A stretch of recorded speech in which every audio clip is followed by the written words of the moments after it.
when people do not understand the implication of their actions, then it is unlikely that they will ever change.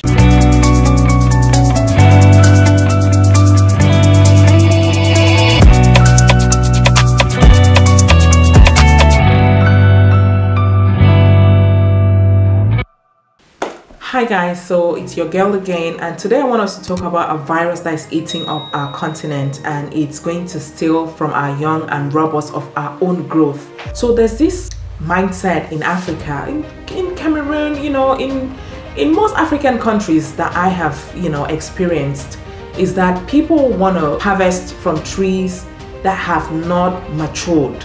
What do I mean by this? Instead of speaking in parables, what I mean is that when you have a business, you have a company, any type of thing that gives you money, and you bring people to work for you or with you, most of them, they want to take before the business is actually ready to fly. So I recently opened a restaurant in Cameroon. That was not recently, but in 2018, I opened a restaurant in Cameroon in my neighborhood. And I invited a relative who is a chef, a trained chef, to cook for the restaurant. The restaurant wasn't big. It was like a 15-seater restaurant. But when I was there, the month I opened the restaurant, right? The restaurant had a turnover of about $1,000 for a 15-seater restaurant, which didn't do any type of publicity. To make $1,000 as profit, for me, it was big. It was something that was really, really big. Especially that there was no hour and that the seating capacity was quite limited. As soon as I left the restaurant, I came back to ruins. There was no restaurant. In fact, before I even went back, the restaurant was no longer existent. And what I found out was that this person that I had put in charge of my restaurant was not only drinking the drinks, but they were also eating the meat. So how do you serve food in a restaurant without meat? And when we did accounting, we just kind of realized that this guy, he wasn't serious. Someone leaves her restaurant with you and leaves you as the manager, puts you on a salary, accommodates you, pays for your accommodation, basically. But you still have the lack of empathy and seriousness and lack of professionalism to steal from them. It's unbelievable. The restaurant couldn't keep its doors open. Obviously, I would not be out here working to pay salaries for someone who should be earning, an income on the work they're doing. I wasn't going to do that. It's the same thing.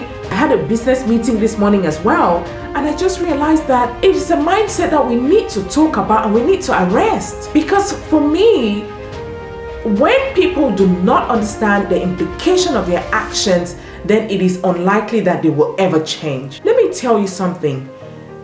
Every time that you're working for someone or with someone and you're taking money out of the coffers and you're taking some of the products and selling them and not reporting the income, you're stealing in any way, shape or form. You're not turning up to work. You're not giving your best at work. Every time you do that, who does that, you're shooting yourself in the foot. Maybe you didn't know this before, but let me break it down to you. Your newborn baby, that baby is going to be stunted. Have you ever seen a stunted baby? Yeah. That baby's growth is going to be stifled and the baby is going to be stunted. What can you really do with a stunted baby? What? It's the same thing when you try to steal from businesses that have not even taken off the ground. This restaurant was barely created. 1 month after I left and came back to the UK, the restaurant just started going under. What changed? What was different? That was an investment I made. I spent about $5,000 to set up that restaurant. Why am I talking $5,000? $7,000 I spent to set up this restaurant. 1 month after, everything went under. 1 month after. For what reason? Because I wasn't there. You have a salon. The girls, when you're not there, they braid hair, they don't report the income. How do you pay your rents? Yet they expect you to pay their salaries. You tell people that this is a job you're supposed to do for us to earn X amount of money. Please make an effort to do 10 braids or to shave 10 hair. But this person is playing safe and they shave 2. But they want you to pay them at the end of the month. Sometimes they steal from you in a way that is so blatant. It is quite shocking. Guys, we have to stop this. We have to stop this mindset. You know what? Because if you continue like this, by the way, so many people that I know abroad, they're not even interested. They don't want to hear anything about investing in Africa. They don't want to hear it. They don't want to hear it. Because not only have they heard other people's experiences, but they might have had an experience. I was listening to this guy's YouTube channel. He's called Franklin the Emancipator. The kind of stories that people who are abroad tell on that channel, it is mind-numbing. It is just out of this world. Really shocking. Really, really shocking. Someone is working their ass out here, sending money to you to create a business, to build a house, to do all these things. You're not doing them. You take the money, you're spending it on women, spending it on clothes, some funny Chinese clothes, by the way, spending it on food that you're going to eat and pass out as a number 2. What are you thinking? What are you thinking? Do you realize that money that is not producing money is going to one day stop? It will. Because another thing that you have to realize is that when there is no foreign direct investment, there is what we call in economics capital flight. Okay? Capital flight means capital is leaving Africa to buy all sorts of things from China, from the UK, from Turkey, which is a new go-to place for African businesses, and we're not producing anything. Why do you think we're not producing? Because the people who have the money to invest don't want to do it. Why? Because of you, thief.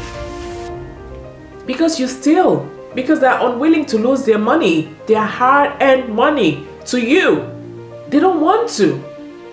And if people are not bringing money into the continent, we don't have enough industries, we don't have factories. And if we don't have factories, what do you think is happening? Our standard of living is not getting better because many people are not in the workforce. And when many people are not in the workforce, what happens? Our streets are filled with crime. People are idle. They are washed on tons. They don't have anything to do. And because they're going around the neighborhood so idle, they get into crime. They find themselves hanging around the wrong people. They find themselves in trouble. And the only thing they're thinking about is survival. And when you're in survival mode, you're really vulnerable. The devil is just looking at you and saying, that's my meat. The devil sees you as his meat. So guys, we have to change this mindset. Because if you're working for a business, a small business especially, and that business starts to grow, what do you think is going to happen? Except you're working for an evil boss, except you're working for Lucifer, your salary is going to go up.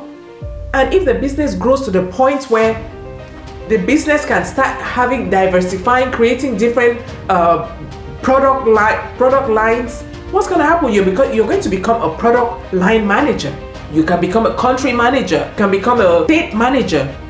Maybe you're the manager for the branch in Douala. There's someone who's the manager for the branch in Lagos, one person in Ibadan, one person in Pretoria, another person in Joburg, one person in, what are these African cities? One person in Accra.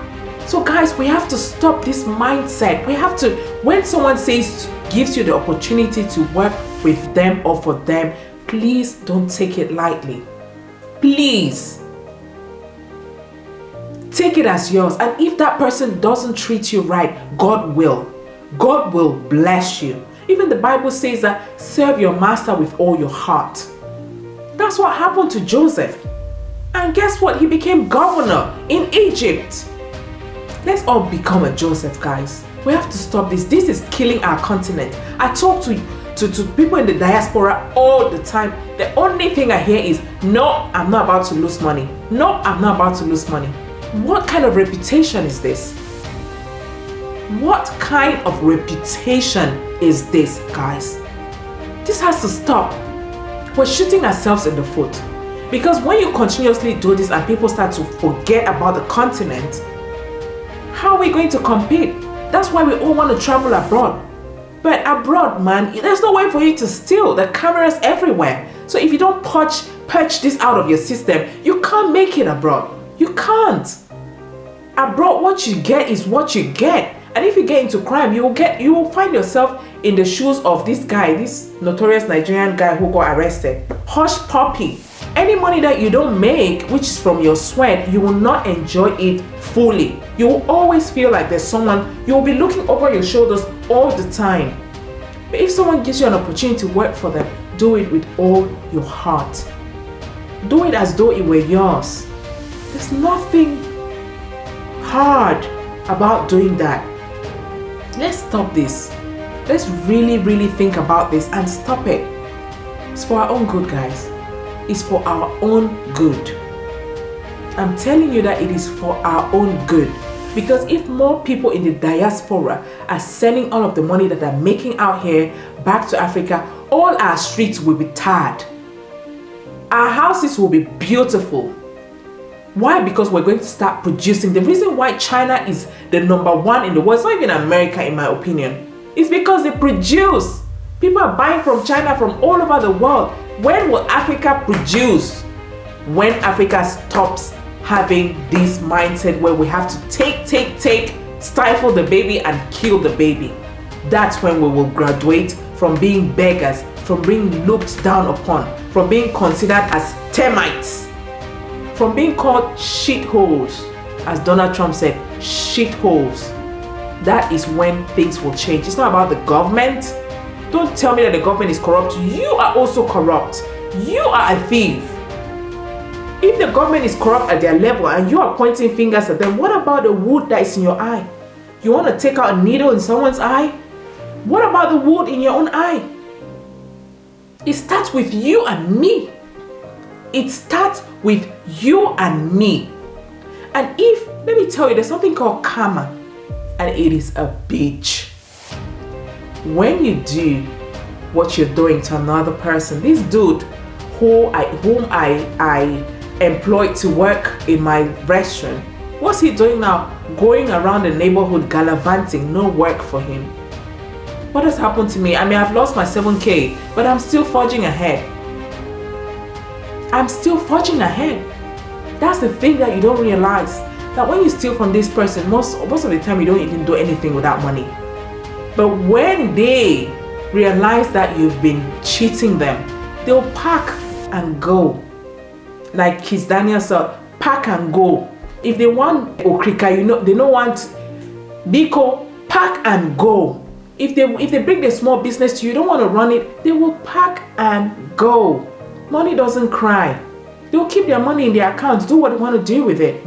But when they come and create these businesses, you think they're doing it for them. No, they're also doing it for you. They're also doing it for your children and your unborn children. It's our continent, guys. If we cannot take care of it, no one will. These people here, they don't give a toss. What they do is they put our children on TV with flies in their eyes. Say, help a child in Africa. Every minute, one child dies from starvation in Africa. Is it that bad? Africa? Really? We've got everything. But we've got a rotten mindset, and that has to change. I'm going to come to the end of this video because these are some of the things that I'm so passionate about. When I start talking, I feel like I'm not going to come to an end. So I'm just going to come to an end right here, right now. And my conclusion is, do unto others what you want others to do unto you. I'll leave you with that thought. If you know someone who needs to watch this video, share it with them, guys. Like, subscribe, comment. I want to hear about it. What's your experience with having a business in Africa? And have you stolen from someone who had a business? What's your true confession? I want to hear it in the comment section. You can reach out to me in the description box of this video. I'm a business coach. If you have a business idea that you'd like to work with me on, I'm happy to take your ideation into operation. Until next time, do take care. Bye-bye.